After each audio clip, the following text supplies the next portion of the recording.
Dernier virage pour passer la soirée en beauté parce que le Cameroun vient de tomber de haut. 2 buts à 0 face aux Super Eagles de Nigeria. Le Cameroun est donc éliminé pour la suite de la compétition. Messieurs, nous allons donc faire le débriefing de cette rencontre rapidement avant d'aller se coucher. Alors, Achille Gototo, le Cameroun vient de perdre son match. Tu as suivi le match correctement. Quelle lecture tu fais de cette rencontre entre le Nigeria et le Cameroun, comme on a vu sur ces 90 minutes que Osimhen a quand même fait souffrir cette défense du Cameroun. Alors, ce match s'est joué, chaque équipe a joué ce match. Au départ, on pensait que chaque équipe devait jouer sur ses certitudes. Du côté camerounais, il fallait mettre de l'intensité pour notamment étouffer Victor Osimhen et faire le contraire de ce qu'ils ont fait. Être solide défensivement, c'est tout le contraire que les Camerounais ont fait.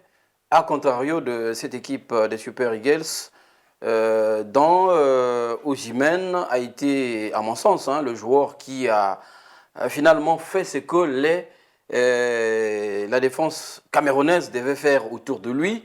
Donc, lui pousser quasiment à la faute, mais c'est lui finalement qui a paumé justement cette défense camerounaise, notamment avec le jeune Oumar Gomez qui est sorti quasiment éreinté après les efforts justement d'Osimhen. Et puis, dans cette domination du Nigeria, où le Cameroun, on va dire, si le Cameroun, même en première période, finit avec un seul but de retard au marquoir, c'est simplement parce qu'ils ont eu un non-doa qui a assuré, qui a été vraiment, dans une bonne soirée, oui, malgré les buts qu'il plus prend. ou moins solide, parce que même sur le deuxième but, aussi bien sur le premier que le deuxième but, on voit bien qu'il ne peut rien faire. Il est quasi trahi par la défense qui a été, depuis le début de cette compétition, le maillon faible de cette équipe des Lions Indoptables.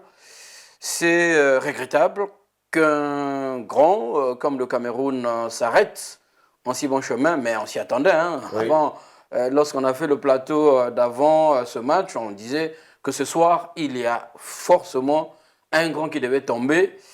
C'est le Cameroun qui tombe. Coup de chapeau à cette équipe, justement, du Nigeria, qui a su jouer sur sa force, non seulement Osimhen qui a pu, on va dire, électriser tous les efforts de la défense camerounaise, mais aussi Lookman qui a profité des espaces, parce que sur les deux buts, il profite des espaces laissés par Osimhen, d'abord sur le premier but où il réceptionne la passe de Osimhen, et puis d'autres garçons comme c'est lui, à mon avis, qui a été le stabilisateur du milieu du terrain de cette équipe des Super Eagles, Iwobi, qui, c'est vrai, à la fin a fini un peu fatigué, mais c'est lui qui a fait que le Nigeria puisse gagner la bataille du milieu du terrain, parce que la force du Cameroun aurait été que, justement, le milieu de terrain, autour de son capitaine, puisse prendre le dessus. Mais c'est une soirée sans pour le Cameroun. Okay. Malheureusement, la compétition va continuer pour les Super Eagles. Alors, Marvin, on a, comme a dit Achille tout à l'heure, la défense a trahi un peu cette équipe du Cameroun. On a vu le gardien se battre sur plusieurs fronts, et surtout sur le deuxième but. Alors, quelle lecture tu peux faire par rapport à ce match? Est-ce que tu es d'accord avec moi, comme je le disais au départ, que la clé de ce match, ça sera l'axe central du Cameroun? Et on l'a vu aussi sur ce match-là que ça s'est passé vraiment par là. Oui, malheureusement pour les Camerounais, depuis le début de cette Coupe d'Afrique, la défense des Lions ne rassure pas, malheureusement. Et nous avons même vu que lors du premier but, c'est le défenseur, Gonzalez, qui est fautif sur toute la ligne. Donc, et après, ce qui s'en est suivi derrière, c'était carrément, je dirais, la défense camerounaise était aux abois. Ils n'ont pas vraiment pu contenir les assauts répétés des attaquants nigérians qui avaient vraiment l'envie d'en découdre avec eux une bonne fois pour toutes. Et après, c'est ça aussi, je crois que, comme je l'ai dit, le Cameroun, en allant à cette CAN, c'est vrai que on savait qu'il y avait des bons joueurs à certains niveaux, mais après, la réalité du terrain nous a montré autre chose. Donc, il n'avait vraiment pas des défenseurs capables de tenir tête aux attaquants nigérians aujourd'hui. Et je crois que Osimhen était dans son beau jour. Il nous l'a montré. C'est vrai qu'il n'a pas marqué, mais je crois qu'il a été vraiment. Il a porté le poids de la défense. Oui, c'est-à-dire sa simple présence dans la défense camerounaise, en tout cas, désaxait les plans des Camerounais. Et après, je crois aussi que quand on est un grand attaquant, il y a cette aura-là aussi. Il y a son nom qui a certainement aussi pesé sur les quelques. Voilà, il était vraiment concentré sur lui. Et ce qui a même dégagé les espaces, les autres ont pu profiter de ces espaces-là pour faire davantage mal à cette défense camerounaise. Mais après, je crois que Ondoa, c'est vrai, c'est un bon gardien, c'est quand même un champion d'Afrique. Mais pour moi, il a été aussi fautif sur quelques actions. Déjà, même sur l'action du premier but, il pouvait mieux faire, mais je crois que voilà, sur le but qui a été annulé par exemple, le tout premier, il n'était vraiment pas rassurant. Déjà, quand un gardien s'engage pour boxer le ballon, mais on peut tout faire sauf remettre le ballon dans l'axe. Donc il y a eu quelques signes de fébrilité défensive en général qui n'ont pas aidé les Camerounais. Et donc les Nigérians ont compris que le maillon faible de cette équipe du Cameroun, c'était la défense. C'est pourquoi nous avons vu même les défenseurs, Aïna, vraiment aller vers l'avant. Ils savaient que ça allait toujours payer tôt ou tard. Mais c'est ce que nous avons vu. Voilà, pratiquement toute l'équipe nigériane, voilà, justement, donc des vrais rouleaux compresseurs. Et voilà, donc c'est ça aussi, quand vous avez des lacunes, ce n'est que normal que vous puissiez vous arrêter. Donc les Camerounais comprennent qu'il y a un grand chantier, surtout en commençant par la défense. Et je pense que cette équipe, vraiment, à mon avis, tend vers la fin.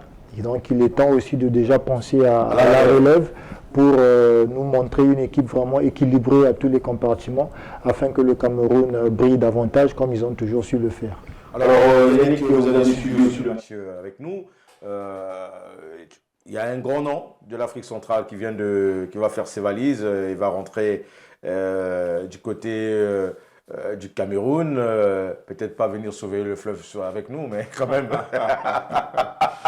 Non, mais... Alors, une lecture de cette rencontre. Bah, en fait, c'est simple. Hein. Victoire logique du Nigeria qui a montré plus d'envie, qui a montré plus de niaque, qui a montré plus de compétitivité sur le terrain et plus d'expérience. C'est juste dommage pour le Cameroun parce que je pense qu'individuellement, il y avait des choses à faire. Il y avait des choses à faire, mais après, comme on dit, au grand match, les grands joueurs. Victor Osimhen a brillamment, excellemment joué parce c'est un travail de sape énorme qu'il a fait sur la défense, tant physiquement que psychologiquement. Parce qu'il a pris l'avantage sur Gonzalez dès le début et il ne l'a pas lâché au fait. Le problème, c'est que je pense que le plan de jeu du Cameroun, c'était d'étouffer Osimhen. Ouais, mais c'est plutôt eux qui se sont fait étouffer. Tout à fait. Lui, il a joué tel un aimant, il a aspiré la défense tel un aimant et il a laissé les côtés pour les autres. Lookman ou le dépositaire du jeu, là, comment on l'appelait, Iwobi puisse briller, quoi. Puisse briller pour trouver, parce qu'Iwobi, comme on va dire, c'est lui le dépositaire du jeu, quoi. C'est lui qui a été vraiment le leader technique de l'équipe pour donner le temps, les passes et tout ça, là, le tempo pour jouer. Et en tout cas, le Nigeria, pour moi, il a montré un très beau visage depuis le début de cette CAN. Et j'ai trouvé que c'était logique qu'il gagne. Au niveau du Cameroun, alors, c'est un chantier. C'est encore un chantier. Un gros chantier. Il y a beaucoup, il y a des jeunes qui arrivent, mais il y a des vieux où vraiment c'est le déclin. C'est le déclin. Donc, la dernière CAN pour certains. Voilà. C'est un nouveau cycle. Les gens comme les Zambo Aguissa et tout ça, c'est un nouveau cycle. Les Magaleux. Voilà. Et donc, après, le gardien aussi, on a beau parler de la défense qui était vraiment un peu perméable, mais il lui a manqué aussi quelque chose. D'un niveau CAN, quoi. Mais le gardien aussi, il n'était pas exempt de tout reproche. Oui. Donc, Ondoa, sur le premier but, je pense que heureusement que ça a été refusé. Oui. Parce que je pense sinon, ça aurait fait 3-0. 3. Ouais. Et le reste du temps, il n'a pas tellement rassuré. Parce qu'on avait dit que c'est quand même le dernier rempart. Une fois qu'on passe à la défense, il n'a pas tellement rassuré. Donc, je pense que dans tous les niveaux, tous les compartiments, que ce soit l'attaque, le milieu, la défense, le gardien, il y a vraiment beaucoup à faire. Parce que j'ai pas vu, je sais pas, hein, je pense qu'on a regardé le même match, mais j'ai pas vu d'attaque placée du Cameroun.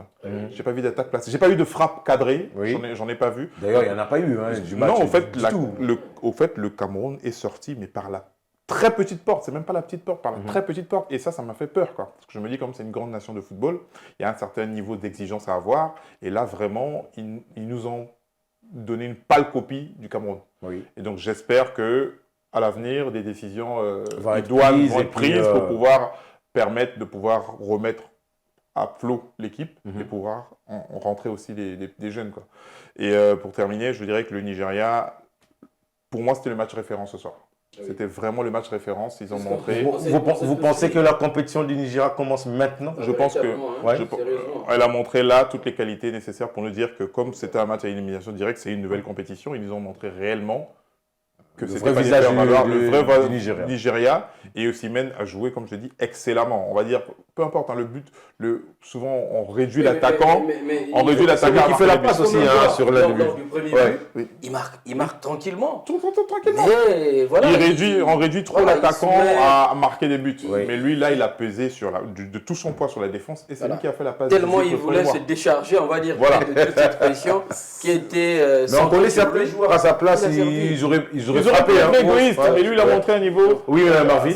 Ce que j'aimerais quand même ajouter du côté camerounais, c'est que quand ils ont compris qu'ils n'étaient vraiment pas à la hauteur des Nigérians, c'est-à-dire techniquement et tactiquement, après nous savons que les Camerounais, ils sont très physiques, ils sont très athlétiques, donc ils ont mis de l'impact physique, beaucoup d'agressivité, beaucoup de rigueur, mais après, il y a eu du répondant côté nigérian. Donc les Nigérians ne se sont vraiment pas laissés tomber dans ce jeu, parce que je crois qu'une fois tombé dans ce jeu, le match aurait eu une autre physionomie.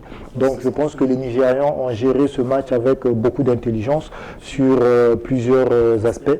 Et je crois que c'est tout ce cocktail-là réuni qui a fait, qui a fait gagner le Nigeria, on va dire. Donc c'est aussi l'intelligence du banc de touche, du staff, qui a beaucoup joué dans cette victoire. Oui, je pense qu'ils avaient compris. Ils avaient compris que physiquement, face aux Camerounais, il fallait aussi avoir du répondant. Voilà, avoir du répondant. Mais ils ont répondu sur la technique, sur la vitesse. Vous avez vu les accélérations une fois qu'on... qu'il y avait une accélération, la défense du Cameroun. Il y avait toujours danger. Était aux abois. Franchement, elle a pris de l'eau. Ce soir, clairement, le Cameroun est passé à côté.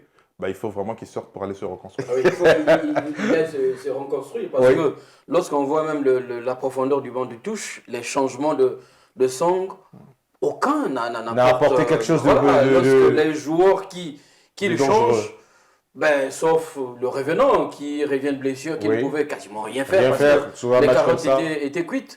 Mais tout ce qui le remplace, mais n'apporte absolument rien. Donc c'est là où je rejoins aussi bien Yannick que Marvin pour dire que le Cameroun aujourd'hui c'est un très grand chantier. On a vu quelques jeunes comme Wu.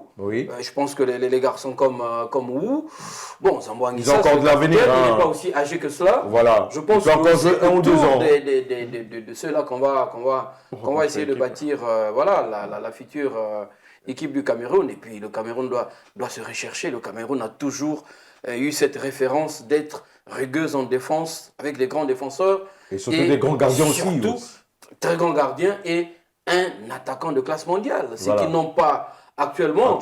Vu justement l'absence de Vincent Aboubakar, qui est aussi un peu sur la fin aussi, sur la fin de sa carrière. On va compter peut-être qu'il y a Brian Mbeumo, qui est qui blessé, qui joue en Angleterre. Ça va, mais après... L'absence aussi a pesé quand même dans cette équipe. Tout à fait. Et après, est-ce que c'était une valeur sûre pour le Cameroun? Et est-ce qu'après, il faut voir aussi, est-ce que le coup d'après, quoi, est-ce qu'après, il sera capable de pouvoir toujours produire la même chose. Voilà, et puis reprendre le flambeau qui sera laissé par Aboubakar. C'est toutes ces questions-là qu'il faut se poser. C'est des questions existentielles auxquelles il faudra trouver des réponses. Alors, Yannick, on revient un peu sur l'Archer Capital, parce que nous avons des téléspectateurs qui nous suivent. Alors, c'est quoi les garanties que l'Archer Capital offre à ses clients? Alors, l'Archer Capital... nous offrons 4 niveaux de garantie. La première, c'est que la banque dépositaire, c'est la banque qui reçoit les fonds, parce que les fonds ne rentrent pas. Les fonds que nous avons ont des RIB, ont des comptes, ont des agréments. Donc les fonds sur lesquels l'argent est versé sont différents du compte de l'Arché Capital. D'accord. Donc les fonds sont déposés au sein d'une banque, notre banque dépositaire que UBA, sur lesquels vous pouvez aller, demander, récupérer les fonds et tout ça. Le deuxième niveau de garantie, c'est que c'est la COSUMAF. Donc la COSUMAF, qui est la Commission de surveillance des marchés financiers d'Afrique centrale, c'est elle qui est notre organisme régulateur, donc qui régule l'activité des sociétés de bourse et des sociétés de gestion d'actifs. Donc c'est lui qui peut, on va dire, comme faire et défaire. C'est-à-dire que c'est lui qui donne les agréments et c'est lui qui peut retirer l'agrément en cas de mégestion, en cas de mise en danger de l'argent des investisseurs. Voilà. Et donc c'est lui qui permet d'organiser notre marché et de nous permettre de pouvoir exercer notre activité de manière légale et réglementaire. Le troisième niveau, c'est que c'est Deloitte, donc c'est un cabinet, un Big Four comme Price, EY, KPMG. Donc c'est notre commissaire aux comptes qui permet d'avaliser nos comptes. Donc il ne va pas se permettre de faire des malversations financières au Congo parce que c'est une société quand même cotée. Donc il ne va pas s'amuser à pouvoir, avec quelques millions de francs CFA, valider des comptes qui ne sont pas clean. Voilà. Et pour terminer, notre garantie, la dernière garantie, c'est la Banque centrale. Parce que nous investissons, comme vous le savez, dans les titres émis par les États de la zone CEMAC. C'est les titres d'État souverain. Donc la garantie, c'est la Banque centrale qui garantit ces titres-là. Donc, au cas de souci, vous pouvez aller sur le site de la Banque centrale pour aller vérifier cela. Vous allez pouvoir aller sur le site de la COSUMAF pour aller vérifier tout ce que j'ai dit. Ok, merci beaucoup. Bonne soirée. On vous laisse avec les programmes de Vox TV. Au revoir et passez une bonne nuit.